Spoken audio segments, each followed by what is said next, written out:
जनता TV देख रहे हैं आप। मैं आपके साथ दीक्षा शर्मा। बुलेटिन में बात करेंगे देवभूमि से जुड़ी खबरों की। निकाय चुनाव को लेकर बीजेपी पूरे जोरों शोरों के साथ चुनाव प्रचार कर रही है। सीएम पुष्कर सिंह धामी खुद चुनाव प्रचार की कमान संभाल रहे हैं और इसी कड़ी में उन्होंने कोटद्वार हरिद्वार में प्रत्याशियों के लिए प्रचार किया और ये दो तस्वीरें आपको दिखा रहे हैं। पुष्कर सिंह धामी जहां पर चुनाव प्रचार करते नजर आए और इस दौरान उन्होंने जनता से बीजेपी के समर्थन में वोट करने की भी अपील की है।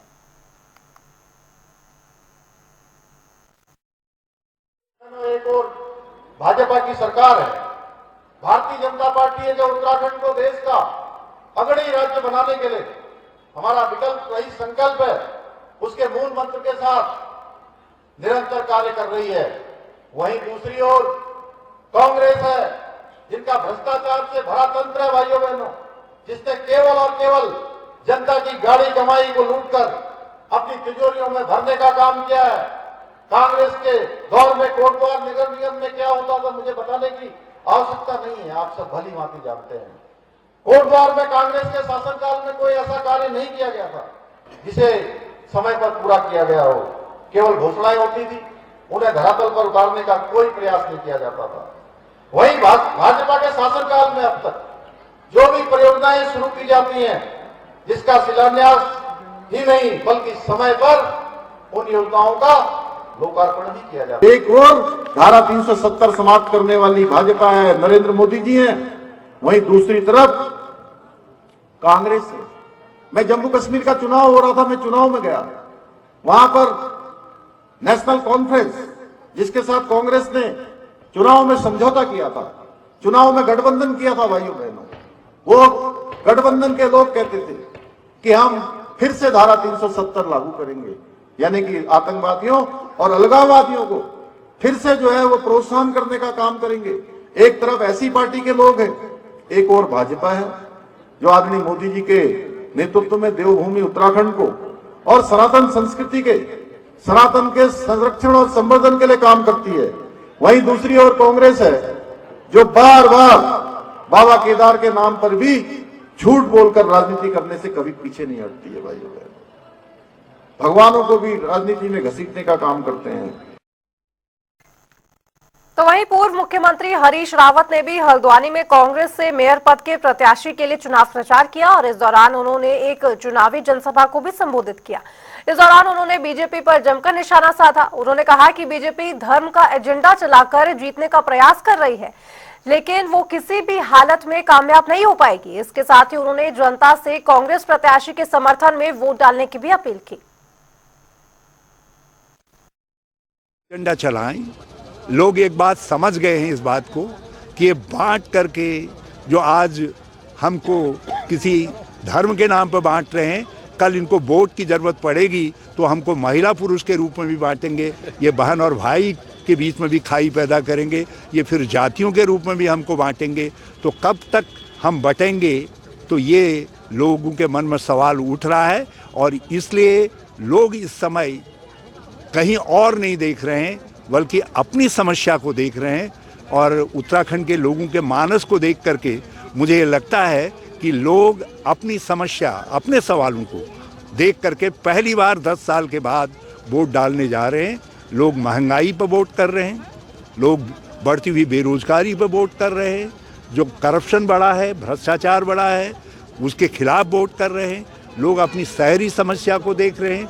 लोग ये तुलना कर रहे हैं कि भाजपा के लोगों ने केवल कमीशन खोरी की, हमारी शहरी व्यवस्था को चौपट कर दिया, और दूसरी तरफ वो देख रहे हैं कि कांग्रेस के उम्मीदवार एक विजन के रूप में, अभी हल्द्वानी के उम्मीदवार ने अपना विजन किस तरीके से 5 साल काम करेंगे वो यहाँ पर लोगों के सम्मुख रखा। तो वहीं निकाय चुनाव को लेकर कांग्रेस अपनी पूरी तैयारी में जुटी हुई है। कांग्रेस पार्टी के सह प्रभारी सुरेंद्र शर्मा ने कहा है कि निकाय चुनाव स्थानीय चुनाव होता है जिसमें स्थानीय लोग अपने वार्ड से जनता के द्वार चुने जाते हैं और इसके साथ ही उन्होंने निकाय चुनाव में कांग्रेस की जीत का भी दावा कर दिया। चुनाव चल रहा है स्थानीय निकाय का, कांग्रेस और भाजपा आमने सामने लड़ रही है। हमारी कांग्रेस पार्टी का जो प्रचार है वो हमारी अपनी नीतियों को लेके आगे ले जाने के, हमारा क्या प्लान है उसको हम जनता को बता रहे हैं। साथ में हम भाजपा की जो नाकामयाबियां थी, जो उनकी लोगों के विरोधी नीतियां थी, उसके विरोध में हम जनता के बीच में जा रहे हैं। कांग्रेस पार्टी मिलकर चुनाव लड़ रही है। सभी कार्यकर्ता, नेता, संगठन, हमारे प्रत्याशी मिलकर चुनाव लड़ रहे हैं, जनता के बीच में जा रहे हैं, अपनी बात को लेके जा रहे हैं। जनता का बहुत अच्छा रिस्पांस है। निश्चित तौर पे हम लोग चुनाव जीतेंगे। और इस चुनाव में, क्योंकि स्थानीय चुनाव है, हम पूरा का पूरा भरोसा अपने नेताओं के ऊपर कर रहे हैं, अपने संगठन के ऊपर कर रहे हैं। हमारे नेता, हमारा संगठन सक्षम है इन चुनाव को जीतने के लिए। हम पूरा का पूरा उनके एक प्लानिंग के साथ आगे जा रहे हैं और आप देखेंगे निश्चित तौर पे रिजल्ट बेहतर होंगे। वहीं बीजेपी के संकल्प पत्र को लेकर कांग्रेस लगातार बीजेपी पर हमलावर है और कांग्रेस की ओर से बीजेपी के संकल्प पत्र को झूठ का पुलिंदा बताया जा रहा है। वहीं बीजेपी ने पलटवार करते हुए कहा कि कांग्रेस पहले अपने गिरबान में जाकर देख ले, फिर बीजेपी पर आरोप लगाए। पार्टी ने अपना ये संकल्प पत्र जारी किया है, जो सिर्फ और सिर्फ फिर से एक जुमला है और एक झूठ है, सफेद झूठ का पुलिंदा है। और इसको पूरा पढ़ने के बाद इसमें नया कुछ दिखाई नहीं पड़ता। सवाल हमारे तीन हैं कि पिछले 15 सालों से नगर निगम देहरादून में आपका राज था, भारतीय जनता पार्टी का नगर निगम का बोर्ड था। इन सारे दावे वादों को पूरा करने के लिए आपको किसने रोक रखा था? दूसरा सवाल है हमारा कि आपकी उपलब्धियां क्यों नदारद हैं, आपका रिपोर्ट कार्ड कहाँ है, आपने स्मार्ट सिटी के 1600 करोड़ रुपए कहाँ खर्च किए, कौन से कार्यों पर करे, वो उसका लेखा जोखा या उसका जिक्र तक क्यों नहीं है इसमें स्मार्ट सिटी का। और तीसरा हमारा सवाल ये है कि आपने क्यों ये जो यूसीसी से लेकर तमाम झूठ इसमें बोल रखे हैं, जो कांग्रेस की सरकारों में ऑलरेडी होते थे। और ये नगर निगम के काम ही है कूड़ा उठान करना, गाज साफ करना, नाली सफाई करना, सड़कों को गड्ढा मुक्त करना, ये सारा तो नगर निगम का ही काम है। पर्यावरण को लेकर हरा भरा शहर बनाने के लिए आपका क्या विजन है, टाउन प्लानिंग को लेकर आपकी क्या दृष्टि है, महिला अपराध रोकने के लिए आपकी क्या दृष्टिकोण है, यह आपने इसका जिक्र भी नहीं किया। ऐसा है कि अपने संकल्प पत्र के माध्यम से हमने जो अभी तक किया है उसको हमने दर्शाया है, और आगे हमारा संकल्प क्या है, आगे हम क्या करने जा रहे हैं, इन दोनों बातों को हमने अपने संकल्प पत्र के माध्यम से जारी किया है। मैं समझता हूं कि इसके ऊपर किसी तरह का प्रश्न उठाना, किसी तरह का जो है आरोप या प्रत्यारोप लगाना बिल्कुल निराधार है। और जो लोग इस बात को कहते हैं वो भी तो अपना संकल्प बताएं, वो भी तो अपनी जो उनकी दिशा है, जो उनकी अपनी जो है करने की मंशा है, उसको भी तो प्रदर्शित करें। हमने तो प्रदर्शित कर दिया है, हमने जो है उसको लिखित रूप में जारी किया है। और मुझे लगता है कि भारतीय जनता पार्टी के जहां जहां अध्यक्ष रहे हैं और जहां हमारे अध्यक्ष नहीं भी रहे हैं, वहां हमारे उत्तराखंड सरकार के शहरी विकास मंत्रालय के द्वारा, केंद्र में प्रधानमंत्री नरेंद्र मोदी जी के नेतृत्व में हमने सभी निकायों के जो विकास करने की दिशा तय की है, हमने अपने संकल्प पत्र के माध्यम से उस दिशा को दर्शाया है।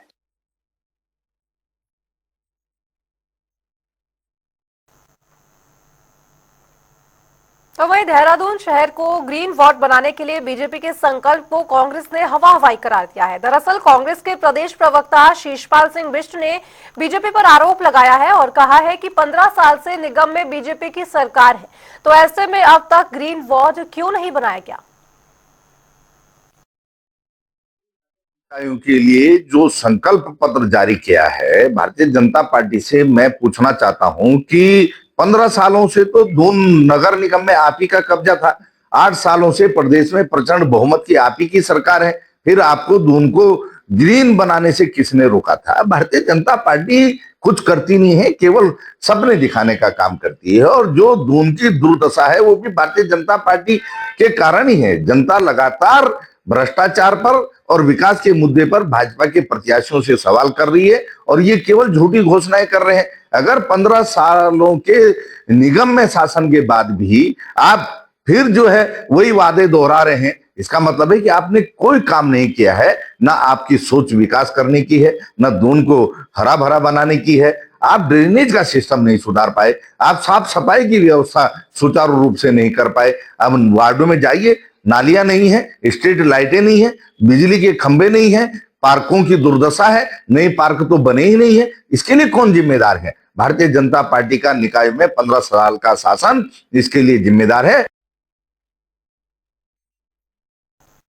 तो उधर निकाय चुनाव में मलिन बस्तियों का विषय राजनीति का केंद्र बनता जा रहा है। कांग्रेस जहां एक और बीजेपी पर मलिन बस्तियों को उजाड़ने और मालिकाना हक न देने का आरोप लगा रही है, तो वहीं बीजेपी इस बात को सिरे से नकार रही है।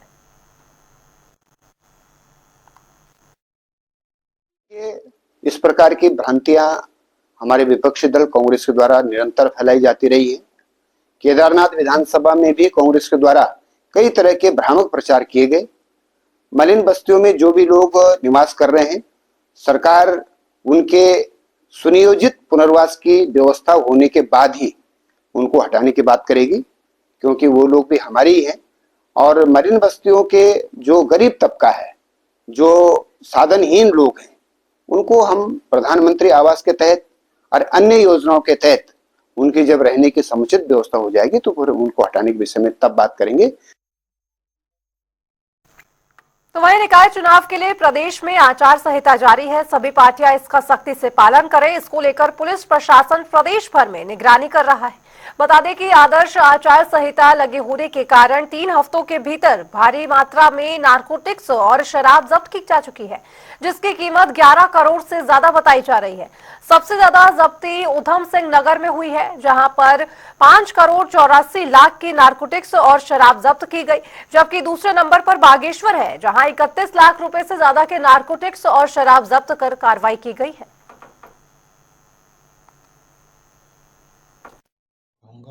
कि आदर्श आचार संहिता जो है अधिसूचना के साथ ही दिनांक 23 की साय से लास्ट मंथ प्रभावी हो गई थी।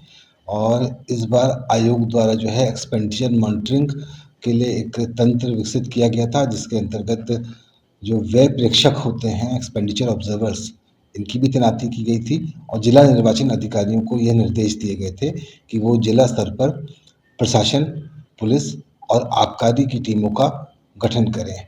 इसके अतिरिक्त जो है स्टेट हेडक्वार्टर पर भी जो है पुलिस विभाग को और आबकारी विभाग को निर्देश दिए गए थे कि स्टेट नोडल भी पुलिस और एक्साइज के वो लोग नॉमिनेट कर लें, और रैंडम तरीके से भी जो है इसकी जांच और जो जब्ती इत्यादि की कार्रवाइयाँ होती हैं वो समय समय पर होती रहें, ताकि जो इलीगल एंड करप्ट प्रैक्टिसेस जो निर्वाचन के दौरान होती हैं उस पर प्रभावी अंकुश लगाया जा सके। और अगर मैं आंकड़ों की बात करूं तो अभी तक के जो आंकड़े बता रहे हैं वो ये हैं कि 71,28,000 रुपए की, अगर मैं लागत की बात करूं तो इतने लागत की जो है अवैध शराब जो है पुलिस और आबकारी विभाग द्वारा सीज की गई है, जब्ती की गई है। नगर निगम चुनाव में मेयर पद के 2 प्रत्याशियों को रिटर्निंग ऑफिसर ने नोटिस जारी कर दिया है। दरअसल इन दोनों प्रत्याशियों ने अपने खर्चे का विवरण अभी तक निर्वाचन आयोग को नहीं दिया है, जिस पर कार्रवाई करते हुए रिटर्निंग ऑफिसर ने नोटिस जारी किया है। मामले में जानकारी देते हुए रिटर्निंग ऑफिसर ने ये कहा कि यदि नोटिस के बावजूद भी प्रत्याशियों ने अपने खर्चे का विवरण निर्वाचन आयोग को नहीं दिया तो उन पर सख्त कार्रवाई की जाएगी। निर्वाचन की व्यय सीमा है नगर निकाय इकाई में, वो प्रत्येक वार्ड के लिए 3 लाख रुपये और नगर प्रमुख के लिए 25 लाख रुपये नियत है। और निर्वाचन आयोग के जो निर्देश हैं उसके अनुसार वोटिंग डे से पहले 3 दिन उनको अपना जो अकाउंट है वो हमारे व्यय प्रेक्षक को दिखवाना होता है। तो उसी क्रम में हम लोगों ने रोस्टर जारी किया गया था और इसकी सूचना सभी को दी गई है। बात करें 28 जनवरी की, जहां पर प्रदेश में खेलों के महाकुंभ राष्ट्रीय खेलों का शुभारंभ होगा। वहीं खेल मंत्री रेखा आर्या ने मुख्य सचिव को पत्र लिखकर मांग की है कि प्रदेश में इस बार गणतंत्र दिवस के अवसर पर आयोजित कार्यक्रमों में राष्ट्रीय खेलों से संबंधित झांकी को भी सम्मिलित किया जाए। उन्होंने कहा कि उत्तराखंड के लिए यह गौरव की बात है कि देवभूमि में इस तरह का राष्ट्रीय आयोजन हो रहा है। ऐसे में अगर सभी जिलों में राष्ट्रीय खेलों को लेकर झांकियां निकाली जाए तो उत्तराखंड से लेकर देश विदेश में इसका प्रचार प्रसार होगा और उत्तराखंड का मान सम्मान भी बढ़ेगा। उत्तराखंड उनको इस बाबत एक पत्राचार हुआ है और उनसे एक आग्रह हुआ है कि चूँकि 26 जनवरी को पूरा देश गणतंत्र दिवस मनाता है, अपने राज्य में भी सभी जिलों में गणतंत्र दिवस मनाया जाएगा और उसमें हम अपने राज्य की विभिन्न प्रकार की झांकियाँ भी हम लोग प्रस्तुत करते हैं। उन्हीं झांकियों में एक झांकी जो कि अपने यहाँ पे एक ऐतिहासिक कार्यक्रम होने जा रहा है, राष्ट्रीय खेल, जो कि 28 जनवरी से माननीय प्रधानमंत्री जी के करकमलों से जिसका शुभारंभ होने जा रहा है। तो उस कार्यक्रम से संबंधित भी और राष्ट्रीय खेल जो कि हर एक उत्तराखंडी के लिए बहुत गौरव का विषय है, हर कोई व्यक्ति गौरवान्वित होता है। तो इससे हर एक व्यक्ति यानी कि जन गण मन का भाव जो है वो आ सके, उससे जुड़ सके, उसमें जागृति आ पाए, इसके लिए एक झांकी राष्ट्रीय खेल को लेकर जो है बनाई जाए, वहाँ पर कराई जाए, इसको लेकर चीफ सेक्रेटरी के साथ पत्राचार हुआ है। मैं उम्मीद करती हूँ कि इसका संज्ञान लेते हुए हमारे सभी 13 जनपदों में राष्ट्रीय खेलों के संदर्भ में एक झांकी निकलेगी, जिसमें हमारे टॉर्च यात्रा से लेकर लॉन्च कार्यक्रम से लेकर हमारे मैस्कट से लेकर हमारा स्लोगन से लेकर हमारे एंथम तक का प्रचार प्रसार हर उत्तराखंडी के साथ कनेक्ट होगा। और मैं समझती हूँ कि इससे जो हम 28 तारीख की ओर जो हमारा लगातार काउंटडाउन चल रहा है, मैं समझती हूँ कि हमारे जितने भी हमारे उत्तराखंड के भाई बहन होंगे वो निश्चित रूप से इससे कनेक्ट होते हुए और अधिक जो है राष्ट्रीय खेलों के प्रति उनकी जो निष्ठा है वो बढ़ेगी। तो वहीं दिल्ली विधानसभा चुनाव नजदीक है और इसको लेकर पूर्व सीएम हरीश रावत ने बड़ा बयान दिया है। उन्होंने कहा कि विधानसभा चुनाव में हर राज्य की अलग स्थिति होती है। राष्ट्रीय सवालों, देश में किसानों और बेरोजगारी की समस्या को लेकर इंडिया गठबंधन एक है। साथ ही उन्होंने कहा कि दिल्ली विधानसभा चुनाव के बाद इंडिया गठबंधन राष्ट्र के सवालों पर फिर एकजुट होगा। देखिए, ये हर राज्य की अपनी स्थिति है। हम राष्ट्रीय सवालों पर एक है, संविधान की रक्षा के लिए एक है, सामाजिक न्याय के लिए एक है, हम आरक्षण की रक्षा के लिए एक है, हम देश के स्वाभिमान की रक्षा के लिए, महिला स्वाभिमान की रक्षा के लिए एक है, युवाओं और किसानों के संघर्ष के लिए हम एकजुट हैं। हम उस सवालों पर जो राष्ट्रीय सवाल हैं, उन सवालों पर जहां भाजपा के साथ हमारी नीतियां नहीं मिलती हैं, उसमें सारा इंडिया गठबंधन एकजुट है। लेकिन राज्यों के चुनाव में अलग अलग स्थितियां होती हैं, अलग अलग राज्यों की, और कई जगह रणनीतिक तौर पर और कई जगह जो है हमारे आपस में जो हितों की टकराहट है, उसके कारण हम साथ चुनाव एक दूसरे के खिलाफ चुनाव लड़ रहे हैं। और दिल्ली के चुनाव के बाद फिर इंडिया गठबंधन जो देश के सामने सवाल हैं उस पर मजबूती से लड़ेगा। और राहुल गांधी तो उधर कैबिनेट मंत्री सतपाल महाराज ने एक बार फिर विपक्षियों पर निशाना साधा है। उन्होंने विपक्ष पर निशाना साधते हुए कहा कि जिन्होंने पाप किए हैं वे अपने पाप धोने के लिए प्रयागराज के कुंभ में जरूर जाएं। साथ ही उन्होंने क्या कुछ कहा ये आपको सुनवाते हैं। उन्होंने पाप किए वो पाप भी धोएंगे, पर वहां पर अमृत भी निकला था और ये माना जाता है कि जब समुद्र मंथन हुआ तो उसमें 14 रत्न निकले और अंतिम जो था उसमें अमृत का कलश निकला। और इसीलिए हम प्रार्थना करते हैं, अस्तो मां सदगमय तमसो मां ज्योतिर्गमय मृतो मां अमृतगमय, हे प्रभु हमें मृत्यु से अमृत की ओर ले जाओ। तो अमृत प्राप्ति के लिए भी लोग जा रहे हैं। जो साधु संतों का प्रवचन सुनेंगे, उनका ज्ञान प्राप्त करेंगे, वो अमृत को प्राप्त करेंगे। ऐसा हमारे प्रयाग के कुंभ का उद्देश्य है। खबर हरिद्वार से, जहां पुलिस और एक बदमाश के बीच मुठभेड़ हो गई। पुलिस की जवाबी फायरिंग में बदमाश के पैर में गोली लग गई है। वहीं पुलिस ने घायल बदमाश को अस्पताल में भर्ती करा दिया है। साथ ही आरोपी के कब्जे से पुलिस ने 900 से ज्यादा नशीली दवाइयों को भी बरामद किया है। जिससे उस गाड़ी को इस तरीके से भगाया, जब उसका पीछा किया तो वो गाड़ी आगे एक कीचड़ पे फंस गई थी, जिससे जो अभियुक्त है वो वहां से भागने की कोशिश करने लगा, जिसको पुलिस के द्वारा रोकने के लिए कहा गया। उसके द्वारा पुलिस पर फायर किया गया। पुलिस ने तत्काल उसे न्यूट्रलाइज करने के लिए उसके जवाबी फायर में उसे न्यूट्रलाइज किया। और इसी बीच उसके पैर में गोली लगी, जिसको अभी हॉस्पिटल में ले जाया गया है और अभी वहाँ उसका उपचार चल रहा है। इस बीच जो इसके चेकिंग के से हमें पता लगा कि ये व्यक्ति, इस पर ऑलरेडी 13 मुकदमे विभिन्न थानों में दर्ज हैं। इसका नाम बिट्टू है और ये देवबंद क्षेत्र का रहने वाला है और इसके ऊपर दर्जन से ऊपर मुकदमे दर्ज हैं और अभी भी इसके पास से एक तमंचा जिस पर तमंचामय गोलियों के और साथ में नशीली गोलियां इसके पास से मिली हैं। करीब 1000 के आसपास अलग अलग उसके भी चेक कराया जा रहा है। तो वहीं देश में नए कानूनों को लेकर कई बदलाव हो चुके हैं, जिनको अब धरातल पर भी उतारा जा रहा है और इस संबंध में पुलिस मुख्यालय ने एक ट्रायल भी शुरू किया है, जिसमें कैंट थाने ने एक मामले को लेकर इलेक्ट्रॉनिक रूप से समान संबंधी प्रक्रिया को पूरा किया और इसके बारे में जानकारी देते हुए एसएसपी अजय सिंह ने क्या कुछ कहा, ये आपको सुनवाते हैं। तो नया कानून आया है, इसमें बहुत सारे ऐसे प्रोविजंस रखे गए हैं जो देखा जाए तो त्वरित न्याय के लिए रखे गए हैं, जिससे जो विलंब होता था माननीय न्यायालय में से कोई सम्मन आता था, फिर सम्मन जो है मैनुअल रूप से थाने आता था, थाने के बाद उसकी तामील होती थी। तो इसको देखते हुए पुलिस मुख्यालय की तरफ से आईजी साहब की तरफ से इसमें निर्देश थे कि इसको तत्काल शुरू किया जाए और एक प्रोजेक्ट के रूप में पुलिस मुख्यालय की मॉनिटरिंग में जो है इसको ई सम्मन के रूप में, जैसे कि व्हाट्सएप के माध्यम से या मेल के माध्यम से जो जैसे ही होगा वो कोर्ट से प्राप्त करने के बाद तत्काल। और चलिए बुलेटिन में फिलहाल इतना है, लेकिन खबरों का सिलसिला जनता टीवी पर लगातार जारी। नमस्कार।